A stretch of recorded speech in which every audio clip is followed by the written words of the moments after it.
Hello friend, welcome to my YouTube channel Uttarakhand current affairs 2020। जैसा कि आपके लिए मैं करंट अफेयर्स की वीडियोस ला रहा हूँ, उसी क्रम में आज हमारी ये सीरीज नंबर 5 है। तो आइए हम डिस्कस करते हैं आज के मुख्य बिंदुओं पर।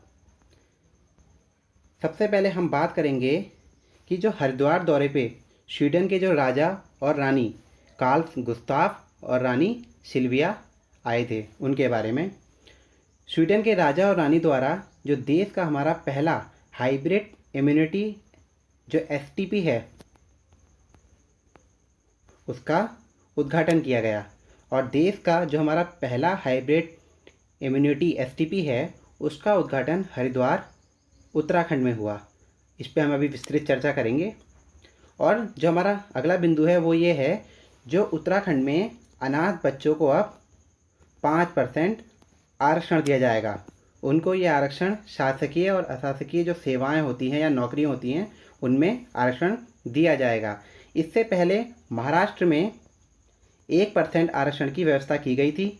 उसी को देखते हुए उत्तराखंड ने भी 5% आरक्षण अनाथ बच्चों को अब दिया है और कैबिनेट में इसको मंजूरी मिल चुकी है। जैसे कि उत्तराखंड में अभी हाल ही में 10% रिजर्वेशन जो ईडब्ल्यूएस कैंडिडेट को था, वो भी लागू हो गया, जो कि 2019 में मार्च में लागू हो गया था। अब देखिए, हमारी जो पहली पॉइंट की जो न्यूज़ है वो ये है कि स्वीडन के जो राजा और रानी जो आए थे, ये देखिए, आप देख सकते हैं, ये हैं स्वीडन के राजा कार्ल गुस्ताफ और ये रानी सिल्विया। और इनको तो सब जानते होंगे, हमारे उत्तराखंड के मुख्यमंत्री जी त्रिवेंद्र सिंह रावत जी। अब हम डिस्कस करते हैं आगे। जो कार्ल गुस्ताफ और रानी सिल्विया आए थे, उनका स्वागत जो हमारे उच्च शिक्षा मंत्री हैं धन सिंह रावत जी ने जोली ग्रांट एयरपोर्ट पर किया था।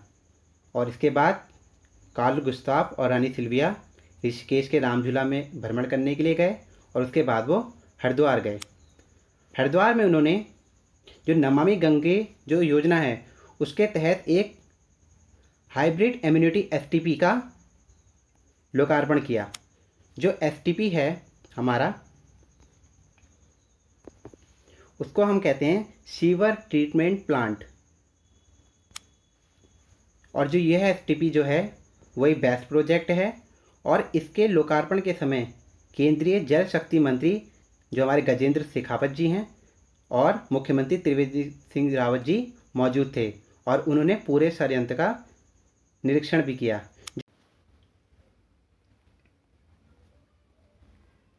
अब जो ये हरिद्वार में जो हमारा ये प्लांट लगा है, अगर हम इसकी बात करें तो यह प्रोजेक्ट जो है नमामि गंगा योजना के अंतर्गत हरिद्वार के सराय में बनाया गया है। अगर हम इसकी क्षमता की बात करें तो ये 14 MLD बिलियंस लीटर और पर डे क्षमता का है। और इसकी लागत जो है इस प्रोजेक्ट की 41.40 करोड़ है।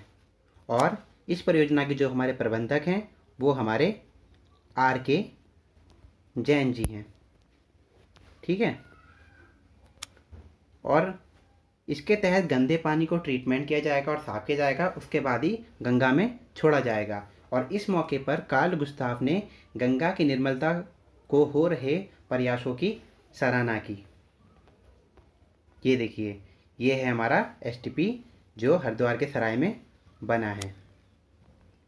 अब हम बात कर लेते हैं जो हमारे नमामि गंगे योजना है।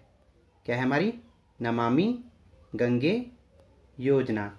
इसकी शुरुआत हुई थी जुलाई 2014 में और 18 साल का लक्ष्य रखा गया है इसको पूरा करने में। और इसकी जो शुरुआत हुई है वो देश के 5 राज्यों में हुई है। देश के 5 राज्यों में पहला है इसमें हमारा उत्तराखंड, दूसरा है हमारा इसमें यूपी, तीसरा है इसमें बिहार, चौथा है इसमें झारखंड, पांचवा है इसमें वेस्ट बंगाल। और ये वही राज्य हैं जहाँ जहाँ गंगा नदी बहती है।